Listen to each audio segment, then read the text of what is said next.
Ayatollah খামেনির হত্যার আগে ওনার নিরাপত্তা বাহিনীরা ওনাকে অফিস ছেড়ে অন্য কোনো শহরে চলে যাওয়ার পরামর্শ দিয়েছিলেন। The Ayatollah Khamenei was in his office every day, and several times the security asked him to move from his office to another city. কিন্তু উনি কোথাও যেতে রাজি হননি।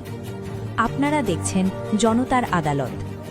আয়াতুল্লাহ খামেনির নিরাপত্তা বাহিনী বারবার খামেনিকে অফিস ছেড়ে অন্য শহরে চলে যাওয়ার পরামর্শ দিয়েছিলেন, কিন্তু খামেনি এই পরামর্শের উপেক্ষা করে বলেন, যদি ১৯ মিলিয়ন ইরানি মানুষকে অন্য শহরে নিয়ে যেতে পারেন তাহলে আমিও যাব, অন্যথায় আমি এই ১৯ মিলিয়ন ইরানি মানুষকে মৃত্যুর মুখে রেখে কখনো অফিস ছেড়ে কোথাও যাব না।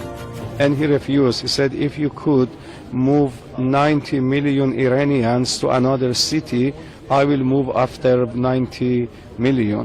কিন্তু দুঃখের বিষয়, এর কিছুক্ষণ পর মার্কিন এবং ইসরায়েলি মিসাইল হামলার শিকার হন Ayatollah Khamenei.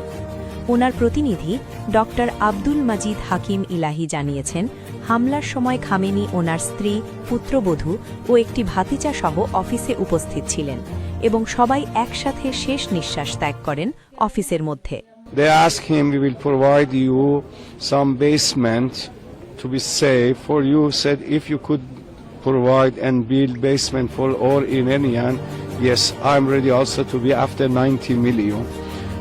Actually, they couldn't do that for all Iranians, so he remained in his office, in his house, and in the morning, the aircraft of Zionist regime and America attacked his office.